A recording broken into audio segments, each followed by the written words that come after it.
The morning sun had not yet burned away the coastal mist when the Persian scouts first saw the narrow pass between mountain and sea,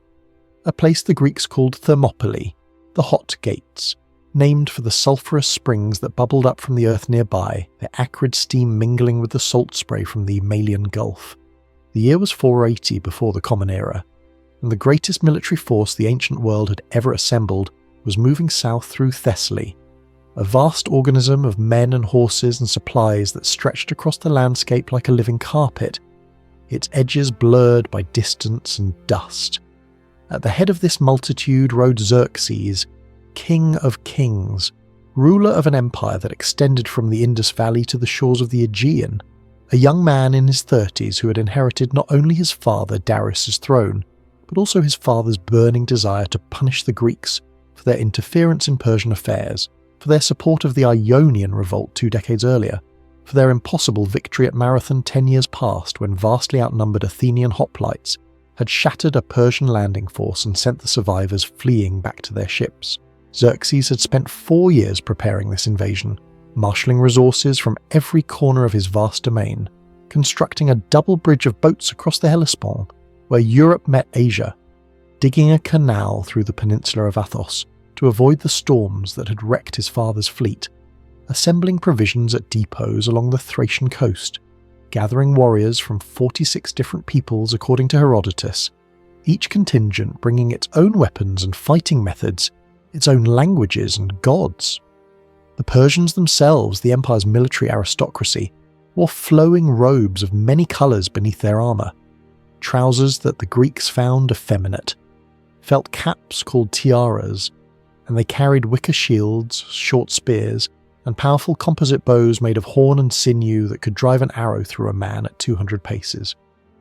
The Medes, nearly indistinguishable from the Persians in equipment and dress, marched alongside their cousins, while the Assyrians wore bronze helmets and carried wooden clubs studded with iron, and the Bactrians bore cane bows and short spears, and the Indians dressed in cotton and wielded weapons of cane and iron-tipped arrows, and the Ethiopians wrapped themselves in lion and leopard skins, and painted their bodies half white and half red, and carried 6-foot bows made from palm wood and arrows tipped with sharpened stone. The number of this host has been debated by scholars ever since, with Herodotus claiming over 2 million fighting men plus an equal number of support personnel, a figure modern historians dismiss as impossible. The logistics of feeding such a multitude defying even the considerable administrative capabilities of the Achaemenid Empire. Yet even the most conservative estimates place the Persian army at well over 100,000 soldiers, a force beyond anything the fractious Greek city-states could hope to match in open battle. The Greeks had known this invasion was coming, had watched the preparations with growing alarm, had sent spies who reported back about the bridge across the Hellespont, the supply depots, the gathering of ships and men.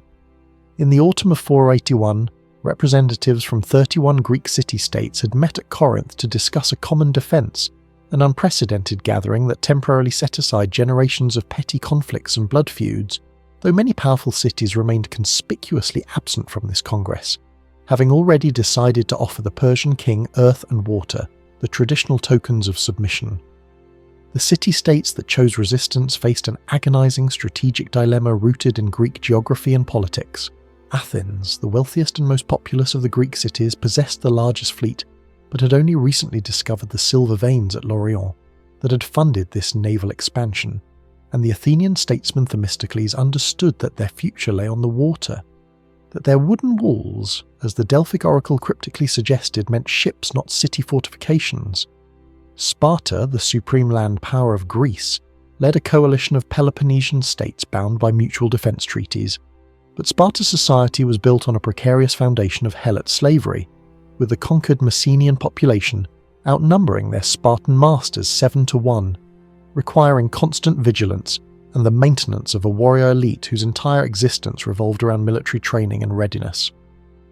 The Spartan state was a machine designed for producing hoplites, heavy infantry whose discipline and cohesion in the phalanx formation had made them legendary throughout Greece, but this same specialization made them inflexible, conservative, suspicious of novelty and change, reluctant to commit forces far from home where helot uprisings might erupt in their absence. The Confederation's initial plan called for defending the Vale of Tempe in northern Thessaly,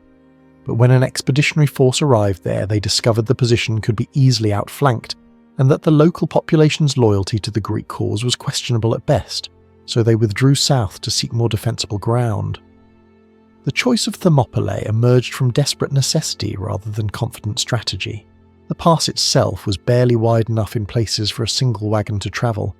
Squeezed between the steep slopes of Mount Kallidromon and the marshy shallows of the Malian Gulf, stretched over several miles with 3 distinct choke points, the narrowest only 15 feet across according to ancient measurements.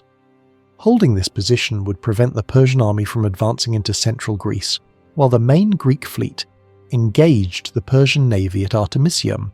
a promontory at the northern end of Euboea where the straits were narrow enough to negate the Persians' numerical advantage and where the heavier Greek triremes might prevail through superior ramming tactics and marine infantry.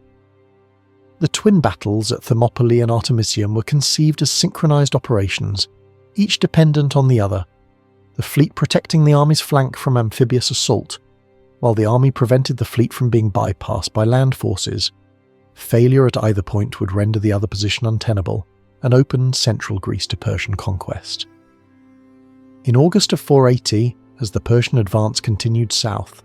Sparta faced a religious crisis that threatened the entire defensive plan. The Olympic Games were approaching, and the festival of Apollo Carneus was already underway, both requiring a sacred truce that forbade Spartan military operations during these holy periods. The Spartans took their religious obligations with absolute seriousness, having once allowed an Argive army to ravage their territory rather than violate sacred law. Yet they also understood that failing to send troops north would likely result in their allies abandoning the common defence and seeking terms with Persia, leaving Sparta isolated and doomed. The compromise they reached satisfied neither military necessity nor religious scruple. King Leonidas would lead an advance force of just 300 Spartans, selected from among the Spartiates, the elite warrior caste who had completed the brutal Agoge training system and earned full citizenship. Men who had living sons to carry on their family lines, accompanied by several thousand allies from other Peloponnesian cities and central Greek states, with the promise that the full Spartan army would march north immediately after the religious festivals concluded. This small force was meant to hold Thermopylae for perhaps a week, maybe 2, long enough for the festivals to end and the main army to arrive, but the decision to send only 300 Spartans was also a calculated political message to the other Greek states, demonstrating Spartan commitment without stripping the homeland of its defenders, keeping sufficient forces in reserve to suppress any Helot uprising or counter any move by traditional rivals like Argos. Leonidas himself embodied the Spartan ideal carried to its logical extreme, a man in his late 50s who had come to kingship unexpectedly after his 2 older brothers died without heirs, who had survived the Agoges' systematic brutalization designed to produce absolute obedience and extraordinary endurance, who had learned to endure hunger and cold and pain without complaint, to steal food to supplement meagre rations and accept whipping if caught, not for the theft but for the clumsiness of being discovered, to sleep on reeds he had broken by hand from the Eurotas riverbank, to fight in choreographed violence against his age mates, to absorb Sparta's rigid social code that valued honour and duty above all else, that accepted death as preferable to retreat or surrender, that reduced life to essential military virtues and eliminated everything deemed superfluous to the state's survival. He was one of 2 kings, for Sparta's peculiar dual monarchy divided royal power between 2 families, the Aegeads and the Eurypontids, a system designed to prevent tyranny but often resulting in paralysis or dangerous rivalry. And Leonidas's co-king Leotychidas remained in Sparta with the main army, waiting for the festivals to end. The 300 men Leonidas selected were all middle-aged like himself, proven warriors who had survived decades of constant training and occasional combat, who had already demonstrated their skill and courage, who possessed the psychological hardness required for what everyone suspected would be a suicide mission, though no one spoke this thought aloud. They marched north in early August, picking up allied contingents along the way, about 700 Thespians who contributed their entire hoplite force in a gesture of solidarity, 400 Thebans whose loyalty Leonidas suspected, since Thebes had a strong pro-Persian faction and would later Medes join the Persian side, though at Thermopylae they fought well, perhaps because Leonidas essentially kept them as hostages against Theban cooperation with Xerxes, and smaller contingents from Mycenae and Phlius and Corinth and Arcadia, bringing the total force to somewhere between 4,000 and 7,000 men, depending on which ancient source you credit, though this still included no more than 300 full Spartiates. The journey north took them through a Greece of small valleys and parched hills, past olive groves and vineyards worked by free farmers and slaves, through villages where the local gods received offerings at rustic shrines, across a landscape fragmented by mountains into hundreds of isolated communities that had developed their own dialects and customs and political systems, united by common language and shared myths and pan-Hellenic festivals, but divided by ancient grievances and economic competition, and fundamentally different visions of how free men should govern themselves. When the Greek force arrived at Thermopylae, they found ruins of an ancient wall built by the Phocians in some earlier conflict, now crumbled but still marking the middle gate, the narrowest point of the pass. Leonidas ordered this wall rebuilt, and his men stacked stones and packed earth, while the local Phocian contingent, 1,000 hoplites who knew the mountain paths, agreed to guard the Anapia Trail, a little-used track that wound up through the mountains and emerged behind the Greek position, the one route by which the pass might be flanked. The Persians were still days away, their progress slowed by the need to coordinate movement of the vast army with the fleet sailing south along the coast, the two forces keeping in communication, the army depending on the fleet for supplies, since even the Persian Empire's impressive logistics network could not maintain such numbers far from their supply bases. Herodotus tells us that the advanced scouts who first glimpsed the Greek position at Thermopylae found the Spartans outside the wall, some exercising naked in the Greek fashion, others combing their long hair, a sight that baffled the Persian observers who could not imagine that men about to face overwhelming odds would concern themselves with grooming. When this report reached Xerxes, he summoned Demaratus, an exiled Spartan king who had fled to Persia years earlier and now served as advisor on Greek affairs, and Demaratus explained that Spartans always dressed their hair carefully before risking their lives, that this preening was not vanity but ritual preparation for death, that these men intended to fight to the finish regardless of odds. Xerxes reportedly laughed at this, unable to conceive that a few thousand men would stand against his multitude, certain that the Greeks would either flee or seek terms once they comprehended the magnitude of the force arrayed against them.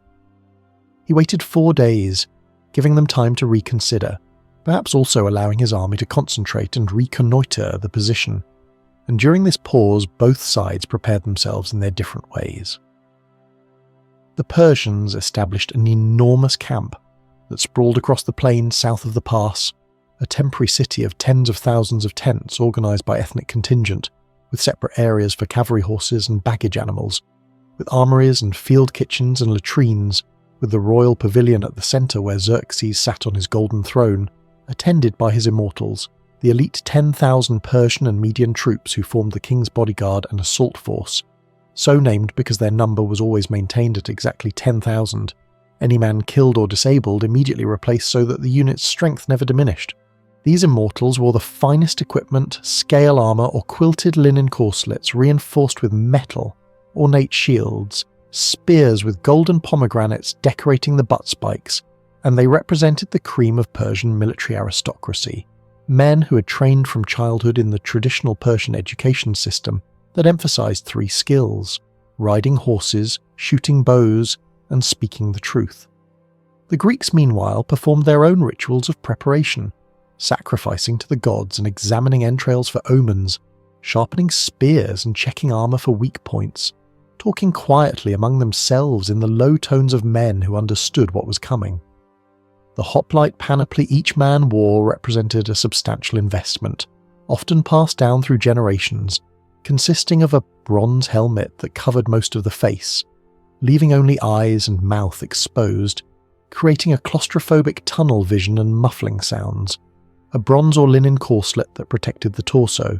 bronze greaves moulded to protect the shins, a large round shield about 3 feet in diameter called a hoplon or aspis, made of wood and bronze weighing up to 15 pounds, held by inserting the left forearm through a central band and gripping a handle at the rim, and a 7 to 9 foot spear with an iron or bronze point and a bronze spike at the butt end that could be used if the shaft broke or for finishing wounded enemies. Some hoplites also carried a short sword as backup, though the spear was the primary weapon, and the entire panoply weighed between 50 and 70 pounds, an enormous burden in the Mediterranean heat, but necessary for the type of warfare these men practiced. Hoplite combat centered on the phalanx formation, multiple ranks of men standing shoulder to shoulder with shields overlapping, the right half of each man's shield protecting his neighbour's unshielded right side, creating both a physical and psychological unity where individual survival depended on collective cohesion, where the greatest shame was to abandon your position and expose your neighbour to danger, where courage was not an individual virtue but a social obligation, enforced by the presence of fellow citizens on either side. The Spartans had refined this style of fighting to an art form, training constantly in formation maneuvers, learning to maintain alignment while advancing or retreating, to compress or expand the phalanx in response to terrain or tactical necessity, to rotate fresh fighters to the front ranks and rest exhausted men in the rear, to respond instantly to orders conveyed by trumpet signals, to subordinate individual impulses to collective discipline. Where other Greek cities trained their citizens a few weeks per year between farming seasons, Spartans devoted their entire lives to military preparation, freed from agricultural labour by the helot population who worked the land, and provided the economic surplus that maintained the warrior elite. Though this system also created constant anxiety about helot revolts, and bound Sparta to a deeply conservative social structure that resisted any change that might weaken the mechanisms of control. On the 5th day, Xerxes' patience expired, and he ordered the attack, sending forward the Medes and Scythians, giving these troops the honour of first assault, perhaps expecting they would overwhelm the Greek position through sheer numbers, pouring enough men into the narrow pass to simply crush the defenders by weight of bodies. The Persians had won many battles this way, their vast armies absorbing casualties that would break smaller forces, maintaining pressure until enemy formations cracked and fled, at which point Persian cavalry would pursue and transform retreat into massacre. But the confined space at Thermopylae negated their numerical advantage, allowing only a limited front where perhaps dozens rather than thousands could fight simultaneously, and the Persian infantry who advanced into that killing ground discovered they had entered an entirely different kind of warfare than they were accustomed to. The Greek hoplites waited behind their rebuilt wall until the Persians drew close, then emerged in perfect formation, a bronze wall of shields and spears that crashed into the lighter-armed Persians with devastating effect. The longer Greek spears outreached the Persian weapons, allowing the hoplites to strike before their enemies could close, and the heavy bronze armour turned aside the Persian arrows and lighter spears that had proven effective against other opponents. The depth of the Greek phalanx, 8 ranks deep according to most accounts, gave the formation enormous momentum and staying power, the rear ranks pushing forward with their shields against the backs of the men in front, creating irresistible pressure at the point of contact, while the Persians lacked the armour and cohesion to withstand this shock. The Medes and Scythians attacked with the courage of professional soldiers who had conquered half the world, but courage alone could not overcome the fundamental mismatch in equipment and tactics. They died in heaps at the narrow points of the pass, their bodies literally creating obstacles that impeded those behind them, their lighter, wicker shields splintering under the bronze-tipped Greek spears, their shorter weapons unable to reach the hoplites behind their wall of shields. Wave after wave pressed forward, driven by commanders who understood that failure meant the king's displeasure and possibly execution,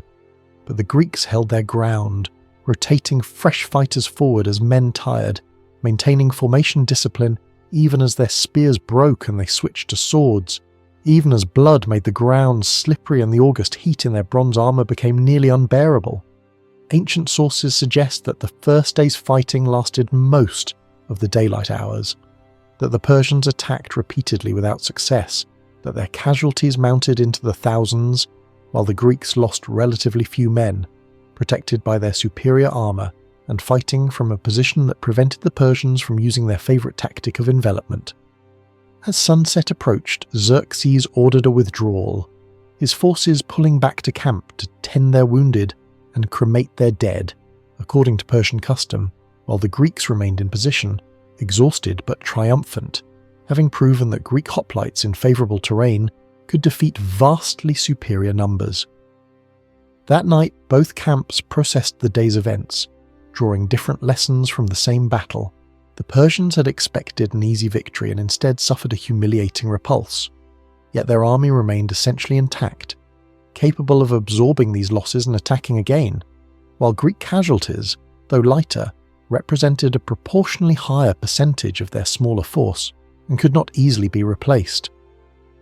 Xerxes consulted with his advisors, and someone suggested using the Immortals, the elite troops who had not yet been committed, and the next day's fighting began with these picked warriors advancing into the pass, confident that their superior training and equipment would succeed where the Medes had failed. But the narrow ground negated their advantages just as it had for the previous attackers, and the Spartans in particular proved more than equal to the Immortals in close combat, their lifetime of training showing in every movement, their formation never wavering despite hours of continuous fighting. Herodotus records that Xerxes, watching from his throne, leaped up 3 times in fear for his army, a detail that may be embellished but captures the frustration the Persian king must have felt, as his best troops failed to break through a force they outnumbered 50 to 1 or more. The Greeks employed tactical sophistication beyond simply standing and fighting, executing feigned retreats where they would suddenly turn and run as if panicking, drawing the Persians forward in disorder as they pursued what appeared to be a rout, then wheeling about in perfect formation and cutting down their disorganized pursuers before resuming position. This maneuver required extraordinary discipline, the ability to maintain unit cohesion even during apparent flight, to know that your comrades would turn and fight at the same moment you did, to trust completely in the training and courage of men around you. The Spartans excelled at these choreographed movements, having practiced them countless times, turning warfare into a kind of deadly dance where each step had been rehearsed, where individual initiative was subordinated to collective precision. The Persians, unaccustomed to such tactics, fell for the feint repeatedly, their assault troops surging forward when the Greeks retreated only to find themselves trapped, when the phalanx reformed and counterattacked, and by the second day's end the ground before the wall was carpeted with Persian dead, while the Greeks remained firmly in control of the pass. But Xerxes possessed resources beyond military force, the enormous wealth of his empire that could purchase betrayal where it could not compel surrender. On the second night, a local Greek named Ephialtes came to the Persian camp, motivated according to Herodotus by hope of reward, seeking an audience with the great king to reveal that the Anapea path existed, and to offer his services as guide. Other ancient sources suggest different names for this traitor, Onotes or Corydalus, and some modern scholars question whether any such betrayal occurred, theorizing that Persian scouts could have discovered the path themselves. But the tradition of Ephialtes the betrayer became firmly embedded in Greek memory, his name becoming synonymous with treachery, used for generations afterward to denote a traitor or informer. Whoever revealed the mountain path to Xerxes provided exactly the intelligence the Persian king needed, a way to flank the Greek position and attack it from both sides simultaneously, transforming the defensive advantage of the narrow pass into a trap for the defenders. Xerxes immediately dispatched a force under the command of Hydarnes, leader of the Immortals, a mixed contingent that included the best Persian troops and local guides, with orders to move during the night, ascend the Anapea path, and descend behind the Greek position by dawn. The column moved out after dark, perhaps 20,000 men, according to some estimates, though the ancient sources vary wildly, climbing through the oak forests that covered the mountain slopes, following goat tracks and game trails widened just enough for single-file passage, trying to maintain silence, though the movement of so many men through the darkness must have created considerable noise. The clink of equipment, the whisper of feet on stone, the muttered curses when someone stumbled. The Phocian contingent stationed to guard this path had posted no sentries further up the trail, assuming the terrain itself made night movement impossible, and they learned of the Persian approach only at dawn, when the lead elements of Hydarnes' force blundered into their position. The Phocians hastily armed themselves and formed a defensive line, but the Persians, rather than pressing an attack, simply showered them with arrows, the powerful composite bows driving shafts deep into shields and armour, pinning the Greeks in place, while the bulk of the Persian force bypassed this resistance and continued descending toward the coast. The Phocians, after a brief and ineffectual resistance, withdrew higher up the mountain, assuming the Persians intended to attack their home territory and rushing to defend their cities, though in fact Hydarnes had no interest in them and continued his descent unmolested, racing to reach the rear of the Greek position before Leonidas could respond. Deserters and scouts brought word of the flanking movement to Leonidas sometime in the pre-dawn hours, forcing an immediate tactical reassessment that must have felt like doom settling over the Greek position. With Persians descending the mountain behind them and the main Persian army in front, the defensive position at Thermopylae had become a death trap, offering no possibility of successful resistance, only the choice between immediate retreat or annihilation. Leonidas convened a hasty council of war with the allied contingent commanders, and here the ancient sources provide conflicting accounts of what followed, some suggesting Leonidas ordered the allies to withdraw while he and his Spartans remained behind, others claiming that the allies chose to flee while the Spartans shamed them by staying, still others indicating a more complex political calculation, where some contingents departed while others insisted on sharing the Spartans' fate. What seems clear is that the majority of the allied force withdrew south during the pre-dawn darkness, perhaps 4,000 men or more, marching quickly to escape before the encirclement closed, leaving behind only the 300 Spartans, about 700 Thespians who refused to abandon their Spartan comrades, and the 400 Thebans whom Leonidas probably detained as hostages. The decision to remain behind must be understood within the context of Spartan culture and the specific circumstances of Leonidas' position. Spartan law and tradition absolutely forbade retreat or surrender, with stories from Spartan history celebrating men who chose death over dishonour, mothers telling sons to return with their shields or on them, meaning victorious or dead since a fleeing man would discard his heavy shield, while a dead warrior would be carried home on it. The entire social system built around martial honour as the supreme value. For Leonidas to retreat would be to admit defeat, to acknowledge that Sparta had failed in its commitment to the common defence, to give other cities reason to doubt Spartan reliability and courage, potentially unravelling the alliance and leaving Sparta isolated. Moreover, the oracle at Delphi had delivered a prophecy before the campaign began, predicting that either Sparta would fall or one of her kings would die, and Leonidas may have interpreted his stand as fulfilling this prophecy, sacrificing himself to save his city, though whether he actually believed this or simply used it to rationalise a decision forced by military necessity and social obligation remains unknowable. There was also a cold tactical logic to the rearguard action, buying time for the allied contingents to escape, ensuring they would survive to fight again rather than being slaughtered in retreat by Persian cavalry, maintaining the possibility of future resistance even if Thermopylae itself was lost. The third day's battle began with Leonidas knowing he would not survive it, choosing aggression over passive defence, leading his drastically reduced force out from behind the wall and forward into the widest part of the pass, seeking to inflict maximum casualties before the inevitable end. The Spartans fought with the ferocity of men already dead, no longer concerned with maintaining position or conserving strength, attacking in a fury that temporarily drove back the Persian advance, killing enormous numbers according to the ancient accounts, though here Herodotus's figures become clearly exaggerated, claiming tens of thousands of Persians fell when the actual numbers, while substantial, must have been far less. The Persians fought under the lash now, their commanders using whips to drive reluctant troops forward, the soldiers knowing they faced death whether they advanced into the Greek spears or retreated and faced execution for cowardice, while behind them the flanking force under Hydarnes was descending the mountain path, racing to seal off the Greek retreat and complete the encirclement. The fighting descended into savage brutality, the choreographed manoeuvres of the first 2 days replaced by desperate close-quarters killing, men grappling hand-to-hand when their spears shattered, using swords and shields as weapons, trampling the wounded underfoot, slipping in blood and intestines, breathing air thick with the copper smell of opened bodies and the acrid stench of voided bowels. Leonidas fell during this melee, a spear or arrow finding the gap in his armour, his death transforming the battle into a struggle for his body as both sides fought to claim or protect the corpse. the Spartans forming a defensive ring around their fallen king, beating back 4 separate assaults according to Herodotus, maintaining possession of the body through sheer ferocity until word came that Hydarnes's force had completed its descent and was approaching from the rear. The surviving Greeks, perhaps fewer than 200 Spartans and Thespians still on their feet,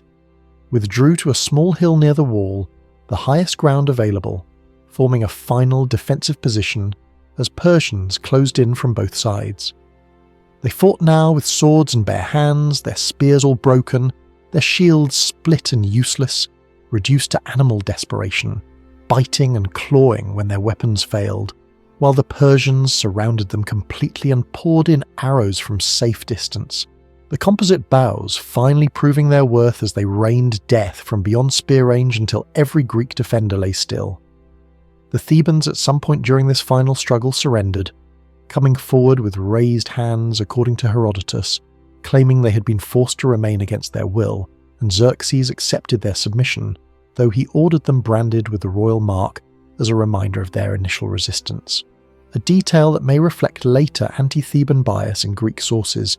since Thebes did eventually side with Persia and was consequently vilified in Athenian and Spartan accounts. The 700 Thespians left no survivors to tell their story, dying beside the Spartans they had refused to abandon, their sacrifice commemorated in later Greek memory though inevitably overshadowed by Spartan fame, the 300 becoming legendary while the Thespian contribution was gradually forgotten except in scholarly accounts. When the killing finally ended, when the last Greek had been speared or clubbed or shot down, Persian soldiers moved among the corpses searching for Leonidas' body, following Xerxes' orders to locate the Spartan king's remains. When they found it, they brought the corpse to Xerxes, who in an uncharacteristic gesture ordered it decapitated and crucified, a desecration that violated Persian customs regarding honourable enemies, and that Herodotus presents as evidence of Xerxes' particular hatred for Leonidas, though it may also have been a calculated message to other Greeks about the price of resistance. The casualty figures for the 3-day battle remain disputed, with Herodotus claiming 20,000 Persians died against perhaps 2,000 to 4,000 Greeks, though these numbers probably include losses from the simultaneous naval battle at Artemisium and may reflect Greek propaganda designed to magnify the achievement. What seems certain is that the Persians suffered disproportionate casualties relative to their numerical advantage, that the narrow pass allowed the heavily armoured Greek hoplites to inflict devastating losses on lighter Persian infantry, that 300 Spartans and a few thousand allies had held the pass for 3 full days against the largest army ever assembled in the ancient world, buying precious time for the Greek fleet to engage the Persian navy, and for other Greek cities to prepare their defences. The strategic situation after Thermopylae nonetheless favoured Persia, with central Greece now open to invasion. The Allied position at Artemisium abandoned once news arrived that Thermopylae had fallen, and nothing preventing Xerxes from marching south into Boeotia and Attica. Many Greek cities that had hesitated now submitted, offering earth and water and receiving Persian protection in return, while Athens prepared for the evacuation Themistocles had argued for, trusting in the wooden walls of their fleet rather than attempting to defend their city against the approaching host. The Persians advanced through Phocis and Boeotia, encountering minimal resistance, burning the cities that had supported the Greek cause, receiving the submission of those willing to collaborate, moving steadily toward Athens whose inhabitants were abandoning their homes and fleeing to Salamis and the Peloponnese, taking what possessions they could carry and leaving the city to Persian vengeance. Xerxes entered Athens in September to find it largely deserted, with only a small group of defenders holding the Acropolis who were quickly overwhelmed, and he ordered the city burned, temples and homes alike consumed by fire in retaliation for the Athenian burning of Sardis during the Ionian revolt 2 decades earlier, though some sources suggest the fires were accidental, spreading from the Acropolis to the lower city. The Greek fleet had gathered at Salamis, the narrow straits offering similar tactical advantages to Thermopylae, confining space where Persian numbers would count for less and Greek tactics for more, and Themistocles worked frantically to prevent the Peloponnesian contingents from sailing south to defend the Isthmus of Corinth, arguing that abandoning Attica's refugees on Salamis to Persian slaughter would destroy the alliance morally, even if it succeeded tactically. The debates among Greek commanders at Salamis were fierce, with the Corinthian admiral allegedly telling Themistocles that men without a city had no right to vote,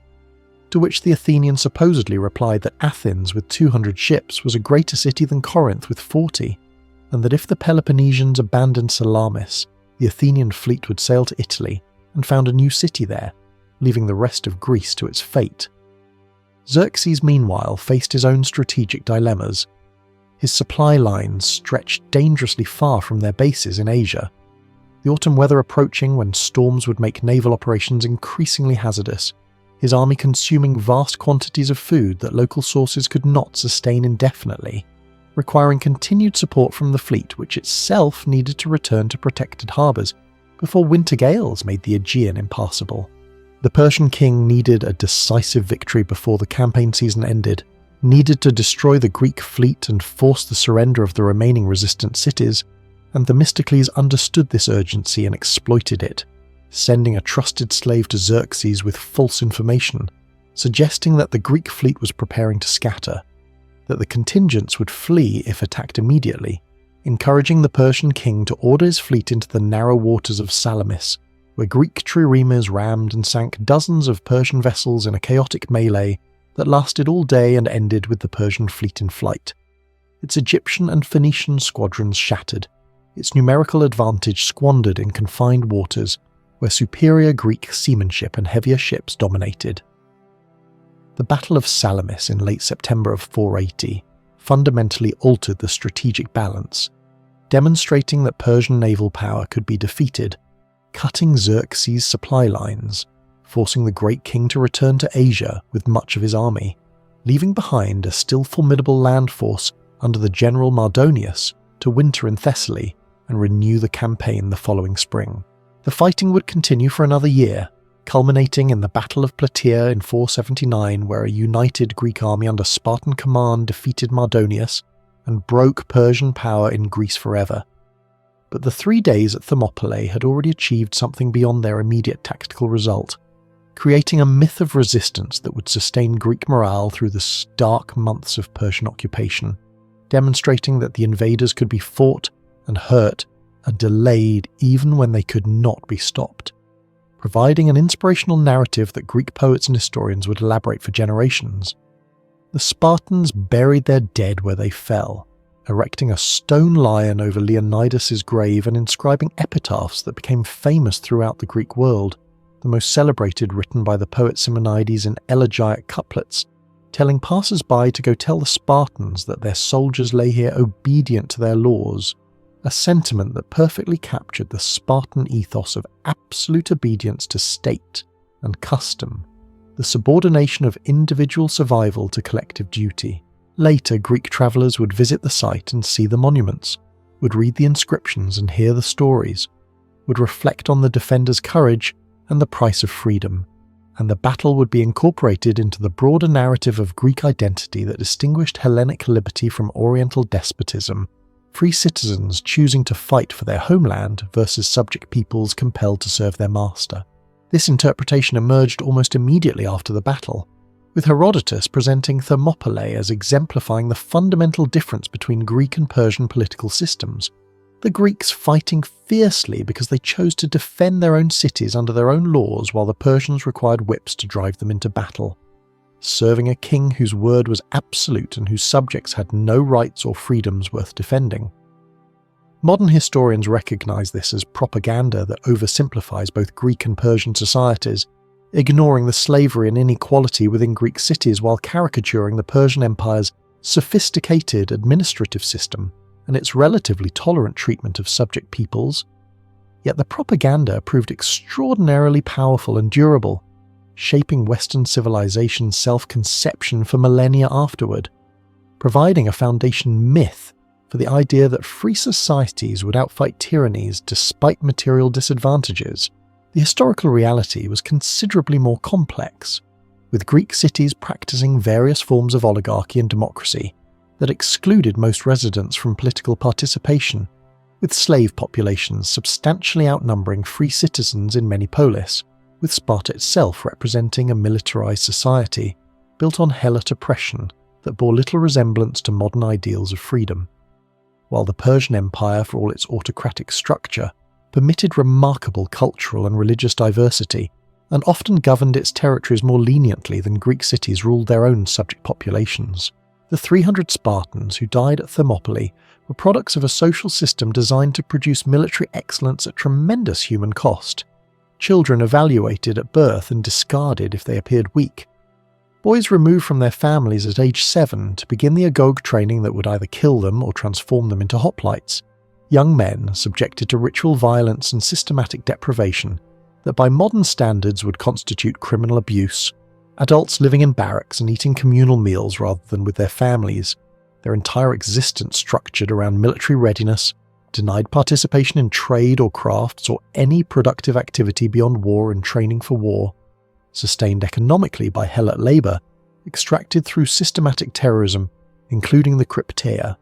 an institution where young Spartans would hunt and kill helots as a rite of passage, a mechanism of social control. This system produced exceptional soldiers, but at the cost of creating a society incapable of adaptation or cultural achievement, producing no philosophers or poets or artists comparable to those of Athens or other Greek cities, devoting all social energy to maintaining internal control and military preparedness, ultimately proving brittle and inflexible when the Greek world changed in ways Spartan institutions could not accommodate. Yet for 3 days in August of 480 BC, that system demonstrated its martial effectiveness with absolute clarity, producing warriors who fought with a cohesion and discipline and courage that forced the vastly superior Persian army to pay an enormous price for every foot of ground, who maintained formation and fighting effectiveness under conditions that would have shattered less rigorously trained troops who chose death over retreat because their entire identity was bound up in military honour and duty, because the social conditioning they had endured since childhood made surrender literally unthinkable, more terrible than any physical death. The Persians who fought them recognized this quality, spreading stories about Spartan ferocity and discipline that influenced Persian strategy in subsequent encounters, encouraging Mardonius to avoid engaging Spartan forces where possible during the following year's campaign, contributing to the Greeks' psychological advantage when the armies finally met at Plataea. The Thespians who died alongside the Spartans lacked this specialized training, yet demonstrated comparable courage, choosing to stand with their allies rather than retreat to safety, a decision that reflected Greek concepts of honor and shame that extended beyond Sparta, a broader cultural framework that valued martial courage and feared the social death of cowardice more than physical annihilation, that made a beautiful death in battle preferable to a long life stained by dishonor. The narrow pass at Thermopylae no longer exists in quite the same form, with centuries of silting from the Spercheios River pushing the coastline several miles north, transforming the marshy shallows into dry land, widening the pass so that the choke points where the Greeks fought are now several hundred meters from the sea, though visitors can still see the approximate location marked by monuments, including a modern bronze statue of Leonidas and memorials to the various Greek contingents who participated in the battle. Archaeological investigations have attempted to identify the precise fighting locations, recovering occasional artifacts including arrowheads and spear points that may date to the battle, though 3 days of combat involving thousands of participants left surprisingly little physical evidence. Most weapons and armour presumably collected after the battle, either by retreating Greeks or victorious Persians, the bodies cremated or buried in mass graves that subsequent development has likely destroyed. The site's transformation over millennia mirrors the battle's transformation in cultural memory, the physical reality altered beyond recognition, while the symbolic significance grows ever larger. The actual details of combat and casualties and tactical maneuvers gradually obscured by layers of interpretation and meaning, the historical event becoming inseparable from the myth it generated. Xerxes' invasion ultimately failed despite initial successes, defeated by the combination of Greek naval power at Salamis, hoplite superiority at Plataea, and the logistical impossibility of maintaining a vast army in hostile territory far from supply bases, but the failure was narrower than triumphalist Greek accounts suggested, dependent on several contingent factors that might easily have resolved differently, and if Thermopylae had fallen on the first day rather than the third, if the pass had been wider or the Persians more patient about finding the flanking route, If Leonidas had withdrawn rather than standing, the subsequent strategic situation might have evolved very differently, possibly enabling Xerxes to force a decisive naval battle before Salamis, or to intimidate enough Greek cities into submission that continued resistance became impossible.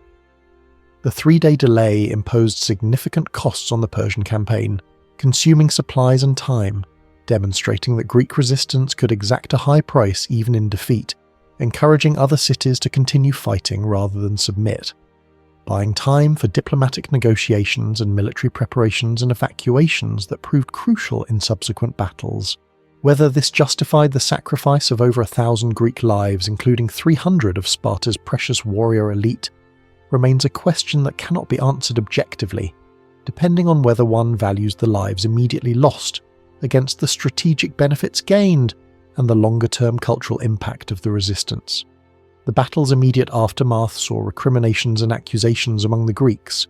with the Phocians blamed for failing to adequately guard the Anapaea path, with some contingents suspected of having fled prematurely while others claimed they had been ordered to withdraw,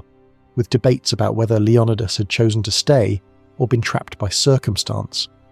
Though over time these disputes faded as the battle became integrated into a celebratory narrative emphasizing unity and courage rather than confusion and defeat. Herodotus, writing a generation later, could present Thermopylae as part of a coherent story of Greek resistance and eventual triumph,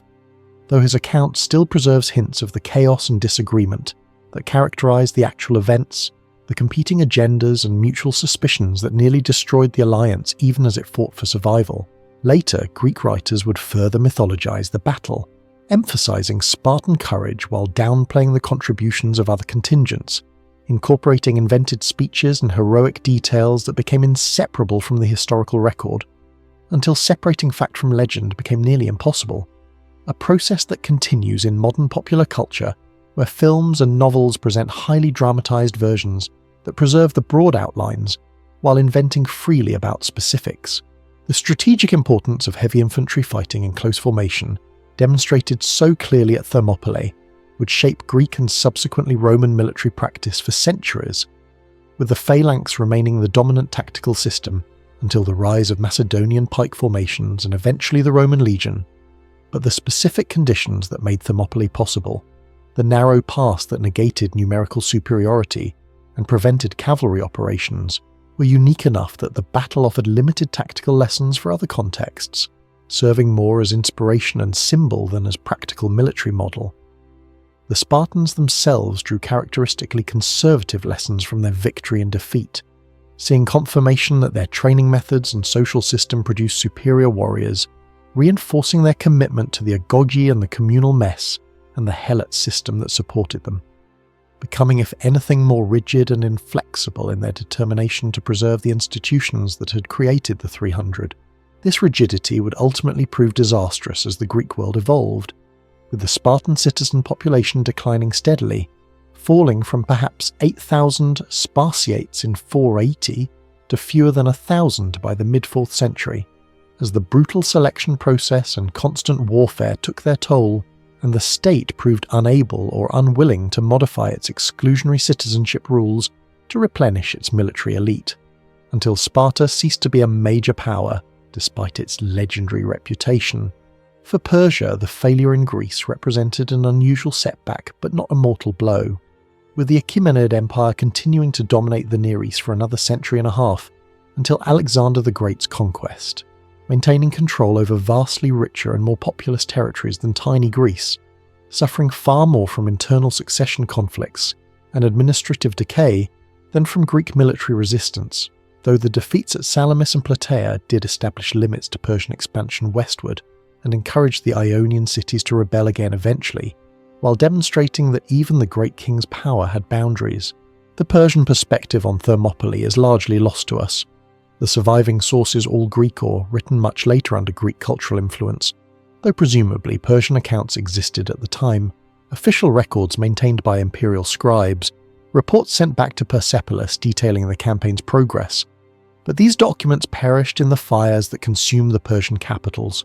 or simply decayed in archives that no one preserved once the empire fell, leaving us with a fundamentally one-sided view of events shaped by the victor's perspective and cultural assumptions. The soldiers who fought at Thermopylae left no personal accounts, no diaries or letters describing their thoughts and fears and motivations, and we can only infer their psychology from cultural context and the actions attributed to them in sources written by men who were not present, who relied on second-hand reports and community memory in their own literary purposes.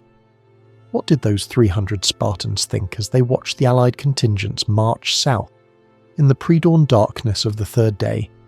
knowing they would remain behind to face certain death? Did they accept this with stoic calm, their training and social conditioning successfully suppressing fear and doubt? Or did they experience terror they simply refused to show, performing courage because the alternative was unthinkable shame?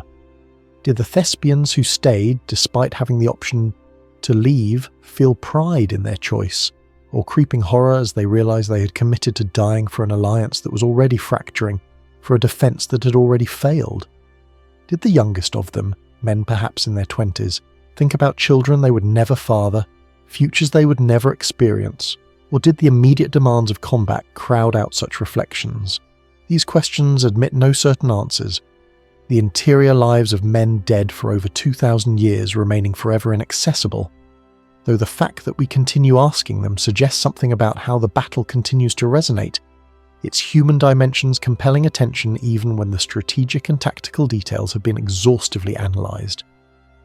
The body count at Thermopylae encompassed not just the famous Greek defenders, but thousands of Persian soldiers whose names we will never know, conscripts from dozens of subject peoples who had no choice about participating in Xerxes' invasion, who died in a mountain pass far from their homes, fighting for causes they may not have understood or supported, whose individual stories are lost in the undifferentiated mass of Persian casualties, but presumably they too experienced fear and pain and died hard deaths that mattered to their families and communities, even if history remembers them only as numbers, if at all. The violence of ancient combat, the physical reality of men stabbing and hacking at each other with bronze and iron, bones breaking under shield blows, intestines spilling from slashed bellies, faces destroyed by spear thrusts, the screaming of wounded men and horses, exist in such contrast to the clean abstraction of strategic analysis that the two barely seem to describe the same event. Yet both are necessary for understanding what happened at Thermopylae. The tactical considerations that determined where and how the battle was fought, inseparable from the physical and psychological experience of the men who did the actual fighting and dying. The battle occurred at a specific moment in Mediterranean history when the Persian Empire had reached its maximum western expansion, and Greek civilization was entering its classical flowering, when the political forms and cultural achievements that would shape Western civilization for millennia were still developing, and the Persian defeat in Greece allowed those developments to continue along paths they might not have followed under imperial domination, though counterfactual history can only speculate about what Greek culture would have become as part of the Persian Empire, whether the philosophical and artistic achievements of the 5th and 4th centuries would have emerged under Persian rule, or whether Greek civilization would have developed differently, enriched perhaps by closer contact with Persian and other Near Eastern cultures, but possibly lacking the competitive city-state environment that Athenian democracy and Spartan militarism exemplified. The Greeks themselves certainly believed that the Persian wars were existential conflicts, determining whether they would remain free or become slaves, though this formulation oversimplifies the actual differences between Greek and Persian political systems and ignores that many Greeks did live under Persian rule before and after the invasion, including the prosperous Ionian cities, without losing their cultural identity or capacity for achievement. The monuments erected at Thermopylae after the battle included not just Leonidas's memorial, but also inscriptions for specific individuals who distinguished themselves, names carved in stone that mostly meant nothing to later visitors, but that presumably mattered intensely to the families and communities that mourned these particular men, transforming anonymous casualties into remembered individuals, though time and weather eventually eroded even these inscriptions, and most of the original monuments have long since vanished, surviving only in descriptions preserved by ancient authors like Herodotus and Pausanias, who saw them while they still stood. The act of commemoration itself represented a distinctively Greek practice. The the belief that deeds deserved permanent memory, that individual achievement and sacrifice should be recorded and celebrated, that death in battle conferred a kind of immortality through fame, concepts that motivated Greek warriors and distinguished their culture from societies where individual identity mattered less than collective or familial belonging. The Persians commemorated their battles differently, through royal inscriptions that attributed victory to the king's virtue and the god's favour rather than celebrating individual warriors, through lavish gifts and honours bestowed on successful commanders, through the incorporation of conquered peoples and territories into the empire's administrative structure, achievements measured in territorial expansion and tribute collected rather than body counts and strategic positions held. The 300 Spartans achieved through death what they could never have accomplished through victory, becoming immortal in cultural memory, their resistance at Thermopylae remembered when countless successful campaigns and brilliant victories have been forgotten, the battle's symbolic power transcending its modest strategic impact, though this outcome would likely have baffled the men themselves, who fought, expecting to buy a few days for the main army to arrive, who could not have imagined their stand would be commemorated 25 centuries later, analysed in military academies and referenced in political speeches, and dramatised in popular entertainment. The details of their lives and deaths endlessly examined by scholars and enthusiasts who find in that ancient battle something that speaks to contemporary concerns about courage and sacrifice and resistance against overwhelming odds, even though the specific context that produced Thermopylae, the peculiar society that created Spartan warriors, and the geopolitical situation that brought them into conflict with Persian expansion, belongs to a vanished world whose values and assumptions differ profoundly from our own.